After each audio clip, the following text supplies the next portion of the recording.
আসসালামু আলাইকুম। আশা করি সবাই ভালো আছেন। আজ আমি পালং পাতা দিয়ে ডিম রান্না করব। পালং শাক দিয়ে অসম্ভব স্বাদ হয়, বাচ্চারাও খুব পছন্দ করবে। এভাবে রান্না করলে খুবই টেস্ট হয়। দুভাগে এভাবে কেটেছি আর ডাটিগুলো দুভাগে কেটেছি। এটা আমি গরম পানির মধ্যে দিয়ে একটু ভাপিয়ে নেব 3 মিনিট। একটা টমেটো দিয়ে দিলাম। এটা 3 মিনিট ধরে শুধু ভাপাবো। প্রথমে গরম পানিতে দিয়েছি, এদিকে আমি পেঁয়াজ, রসুন কুচানো, ধনিয়া পাতা কুচানো, কাঁচামরিচ কুচানো রেডি করে ফেললাম। 3 মিনিট পর এটা খুব ঠান্ডা পানিতে এটা ধুয়ে নিয়েছি, তাহলে কালারটাও সুন্দর থাকে। 3 মিনিট ভাপিয়ে নেওয়ার পর হাই হিটে ভাপিয়ে নিয়েছি 3 মিনিট। আর ওইদিকে সব রেডি করে নিয়েছি। পেঁয়াজ কুচানো, একটু ছোট মিডিয়াম সাইজের রসুনের কোষ 4 কোষ হবে কুচানো, কাঁচামরিচ 2টা কুচানো, আর ধনিয়া পাতা পরিমাণ মতো কুচানো। আর টমেটোটা এভাবে আমি খোসাটা ছাড়িয়ে নিচ্ছি। এটা যখন রান্না করব, শাক পাতাটা কিন্তু বেশি কুক করব না, টমেটোটা কিন্তু গলে যাবে না, খুব সফট থাকবে।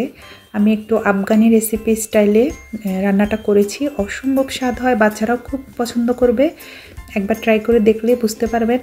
শীতকালে পালং শাকটা খেতে কিন্তু খুব মজা। আর আমি এখানে 3টা ডিম হাই হিটে সিদ্ধ করে নিয়েছি 6 মিনিট। এখানে 6 টুকরো হয়েছে 3 পিসে। আমি লবণ 1 চা চামচ আর হলুদ 1/2 চামচ দিয়ে আমি এটা একটু মেখে নিয়েছি। এখন 1 মিনিট ধরে ভেজে নিব মিডিয়াম আঁচে। হালকা অল্প তেলের মধ্যে আমি 1 মিনিট ধরে ভেজে নিচ্ছি। ভাজা হয়ে গেছে, এখন আমি চুলাতে রান্না করে নেব। রসুন কুচানো, পেঁয়াজ কুচানোগুলো দিয়ে দিলাম পরিমাণ মতো। রসুন কুচানো আর একটা পেঁয়াজ কুচানো দিয়েছি, আর এখানে রসুন দিলাম 4 পিস কুচানো দিয়ে এটা নরম হওয়া পর্যন্ত অপেক্ষা করব।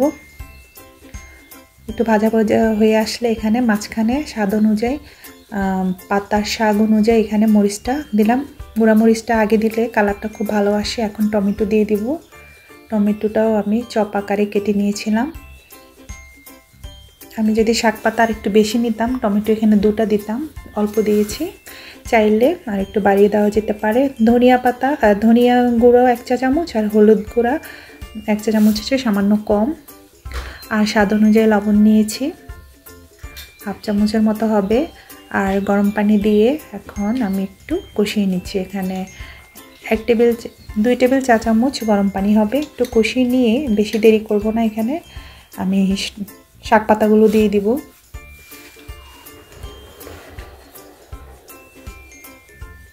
শাক পাতাগুলো দিয়েই একটা নাড়ানি দিয়ে, বেশিক্ষণ না, এটা ওভার কুক করা যাবে না, তাহলে একটু স্বাদ, এটা পুষ্টিগুণও ঠিক থাকবে। এটা 5 মিনিট আমি রান্না করব।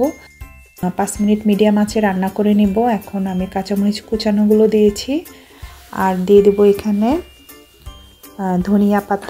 এখন ধনিয়া পাতাটা দেব না, 4 মিনিট আমি রান্না করব মিডিয়াম আঁচে। রান্নার পরে টোটাল এখানে আমি 5 মিনিটে কুক করব, তাহলে শাকটাও খেতে খুব মজা লাগবে, কালারটাও সুন্দর থাকবে। ওভার কুক করলে কিন্তু বেশি একটা টেস্ট পাওয়া যাবে না। এভাবে একবার আপনারা ট্রাই করে দেখতে পারেন।